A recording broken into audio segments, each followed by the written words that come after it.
Hello and welcome to this recorded webinar, Partnership Working, Getting It Right from the Start. My name's Catherine Stinton and I'm an early years consultant and trainer. I've been a teacher in mainstream and specialist settings and an early years area Senko in 2 local authorities. I now write and deliver training all over the country and I'm an Elkland speech and language tutor. I also volunteer for 1 morning a week in a local preschool, which I really enjoy. I thought it might be useful to talk a little about induction processes and share some of the knowledge I've gained from working with children, parents, and early years practitioners for over 25 years. I definitely don't have all the answers, but I hope you'll find some of the information helpful. If you'd like more support, then my Senko toolkit might be useful. This is a downloadable PDF file of documents which have been tried and tested in hundreds of early years settings. It includes a 23-point SEND checklist and action plan to help you identify strengths and areas for development within your setting. It costs £5 and is available through my website. Just click on the Toolkit tab at the top of the page. I also have a behaviour toolkit which is also available for £5.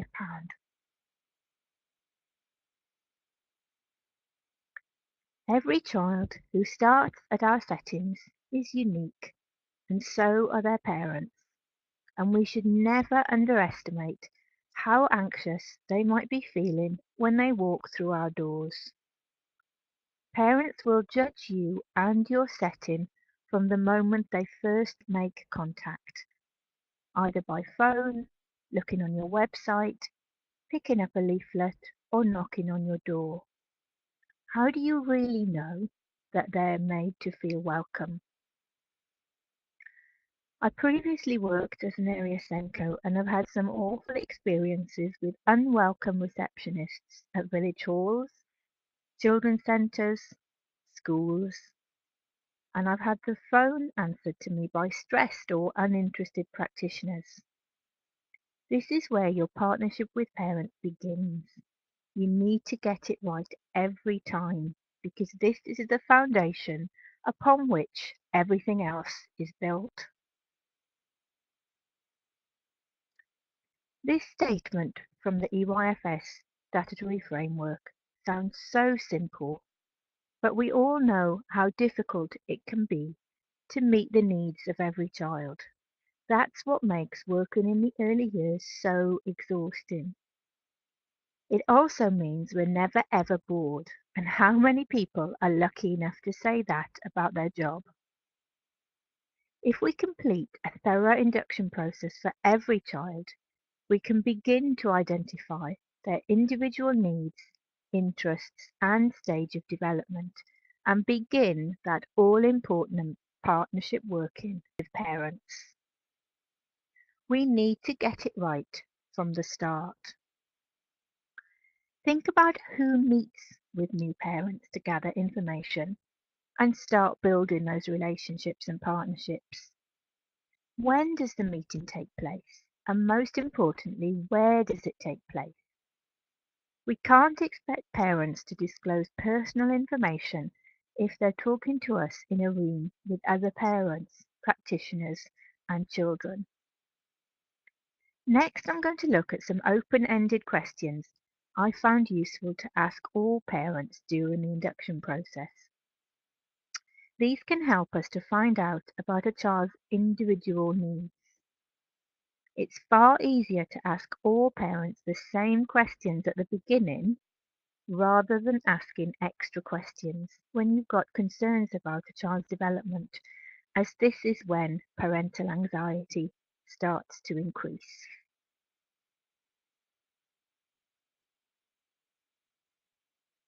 The first question is a really open-ended one. What would you like them to learn here? as well as helping you to find out if you'll need to explain the value of play-based learning. This question gives parents an opportunity to share anxieties in a very low-key way. I remember asking a mum this question. We'd been chatting about her 3.5-year-old for about 30 minutes, and she hadn't expressed any concerns about her daughter's development. But she answered this question by telling me that she wanted her to learn how to speak. Another parent told me, again after expressing no concerns about any aspect of her 2-year-old son's development, that she'd like her son to learn to walk. It's surprising when we ask open-ended questions what comes back. Another useful one is, when did they last have a hearing test? All babies are given a newborn hearing screen, which picks up permanent hearing losses, although these can also develop later. Many children in the early years will have glue ear, where there's a buildup of fluid in their middle ear. Look out for children with constant runny noses, or those children that always breathe through their mouth, or parents say they snore really badly at night. Many children I've worked with who have delayed speech and language have a history of glue ear, and also children whose behaviour is causing concern. We can't expect children to listen to us if they can't hear what we're saying. Who and what do they like to play with? Some children don't have any contact with children of their own age before they come to our settings. Playing with older or younger siblings and cousins is very different from playing with your peers.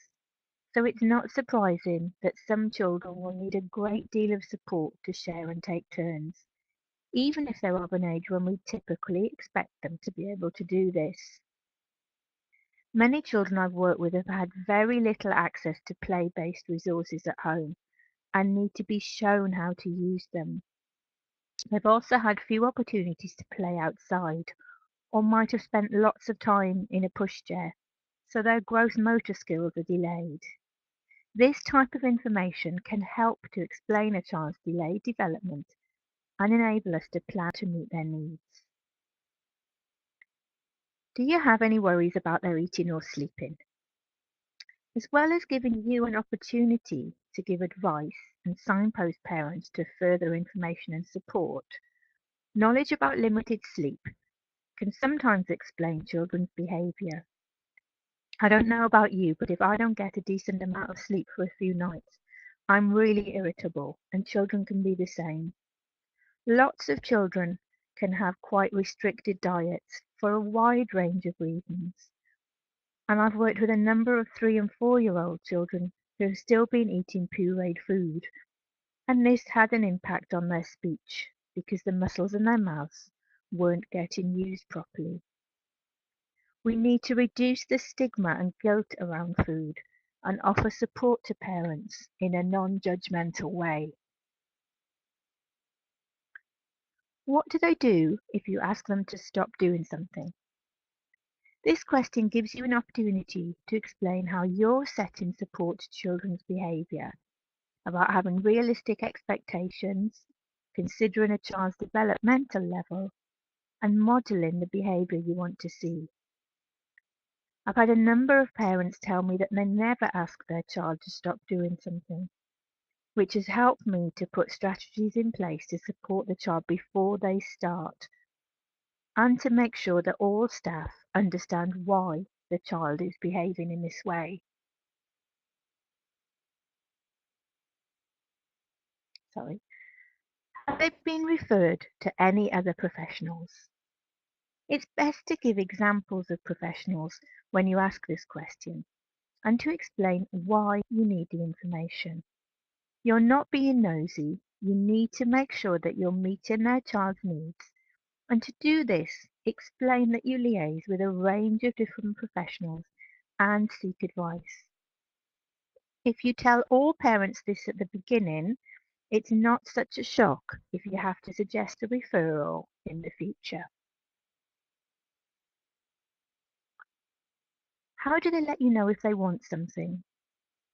This question has given me a range of useful answers, with parents telling me that their child has no recognizable words, that they scream when they want something, or the sudden realization from one dad that in a family of 5 children, his 2.5-year-old son with delayed speech didn't need to ask for anything as his siblings anticipated everything he needed and gave it to him.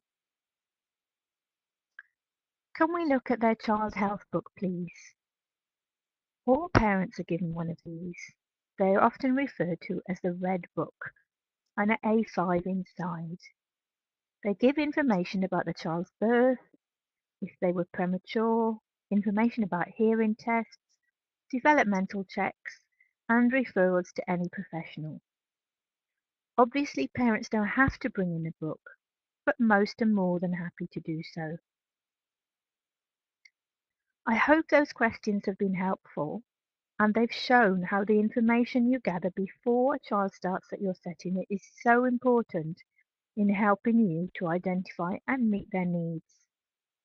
You don't want to ask too many questions, and it shouldn't feel like an interrogation for the parent, but a chat where you show how much you need and value the information they have about their child. They're the experts. I've included this All About Me performer in my Senko toolkit, which, as I said earlier, is available to buy on my website. It's based on the work of Helen Sanderson's one-page profiles and gives you a simple way to record the important information about a child. The bottom box, what you need to do to support me and help me learn, is extremely useful, but only if it's shared with everyone in the setting who works with a child. This document is also included in the Senko toolkit and gives you a record of the professionals involved with a child and whether or not you have permission to contact them. Don't forget to make use of the professionals. It's very unlikely that they will routinely make contact with you as they have huge caseloads of children. But if you contact them with a specific query, as long as you have parental permission, they'll get back to you. It just might take a while, as often they're not office-based. Signposting parents to sources of support is a major part of our role, and one way we can do this is to look at our local offer. Every local authority has a statutory duty to provide a website which gives parents details of all the services available to children and young people with SEND in the area. This includes services funded by the local authority, health, social care, and voluntary organisations. Some local offers are better than others, but many are excellent, providing referral forms, criteria, and information about local support groups. You can find your local offer by entering your local authority name online and then followed by local offer. There are lots more documents and websites available on the useful links section of my website, including some blogs I've written on a range of subjects, one of which is partnership working with other professionals and raising concerns about a child's development with parents. I also post regularly on my Facebook page, SEND in the Early Years, and on my Twitter account.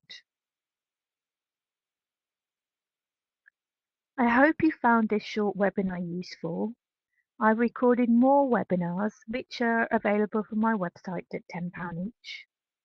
These include film clips, activities, handouts, and individual certificates on request. Thanks for listening and enjoy the rest of your day or evening.